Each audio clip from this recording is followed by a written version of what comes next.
প্রিয় দর্শক, আসসালামু আলাইকুম। আশা করি সবাই ভালো আছেন।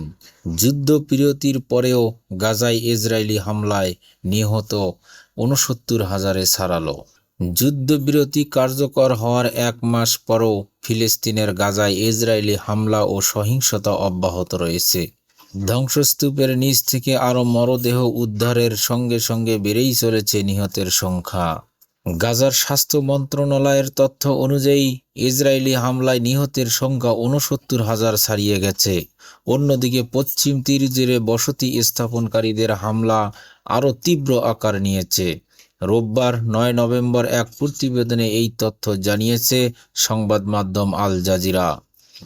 শনিবার গাজার স্বাস্থ্য মন্ত্রণালয় জানিয়েছে, ২০২৩ সালের ৭ অক্টোবর যুদ্ধ শুরুর পর থেকে এখন পর্যন্ত মৃত্যুর সংখ্যা বেড়ে দাঁড়িয়েছে ৬৯,১৬৯ জন।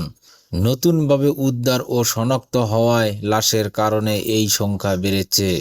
মন্ত্রণালয় আরও জানিয়েছে, গত মাসে যুদ্ধবিরতি কার্যকর হওয়ার পরও ইসরায়েলি হামলায় অন্তত ২৪০ ফিলিস্তিনি নিহত হয়েছে।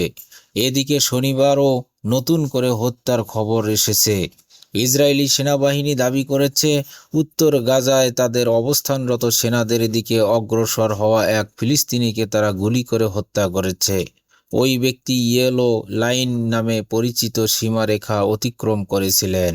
এই ইয়েলো লাইন হলো যুক্তরাষ্ট্রের মধ্যস্থতায় যুদ্ধবিরতি চুক্তির অংশ হিসেবে ইসরায়েলি বাহিনী যে সীমারেখা পর্যন্ত পিছু হটার কথা সেই এলাকা। ইসরায়েলি সেনারা জানায়, দক্ষিণ গাজাতেও একইভাবে সীমারেখা অতিক্রম করা আরেক ফিলিস্তিনিকে তারা হত্যা করেছে। তিনি নাকি সৈন্যদের জন্য তাৎক্ষণিক হুমকি সৃষ্টি করেছিলেন।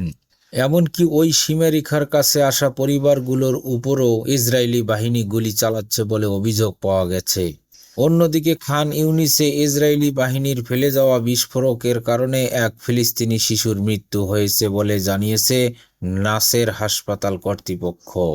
এমন অবস্থায় বিশ্ব স্বাস্থ্য সংস্থা WHO জরুরি চিকিৎসা প্রয়োজন এমন ব্যক্তিদের সরিয়ে নেওয়ার জন্য গাজা ও মিশরের মধ্যে রাফার সীমান্তে ক্রসিং পুনরায় খুলে দেওয়ার আহ্বান জানিয়েছেন। সংস্থাটির তথ্য অনুযায়ী এখন পর্যন্ত প্রায় ৪,০০০ ফিলিস্তিনি রোগী রাফার সীমান্ত দিয়ে মিশর ও অন্য দেশে চিকিৎসার জন্য গেছেন। তবে আরও ১৬,৫০০ জন বিদেশে চিকিৎসা নেয়ার অপেক্ষায় রয়েছেন। অন্যদিকে পশ্চিম তীরে ইসরায়েলি সেনা অভিযান ও বসতি স্থাপনকারীদের হামলা বেড়েছে। এসব হামলা ফিলিস্তিনিদের নিজের জমি থেকে উচ্ছেদ করার পরিকল্পনার অংশ বলেও অভিযোগ করেছেন।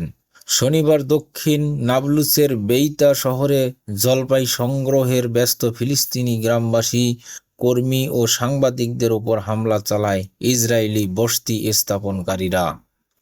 ইসরায়েলি মানবাধিকার কর্মী জোনাথ পোলাক আল জাজিরাকে বলেন, মুখোশধারী ডজন খানেক বসতি স্থাপনকারী লাঠি ও বড় পাথর নিয়ে তাদের উপর ঝাঁপিয়ে পড়ে। তারা পাহাড় থেকে নেমে আমাদের দিকে বিশাল পাথর ছুঁড়তে শুরু করে। আমাদের পালাতে হয়। ওই হামলায় অন্তত ডজন খানেক মানুষ আহত হয়েছেন এবং তাদের অনেককে হাসপাতালে নিতে হয়।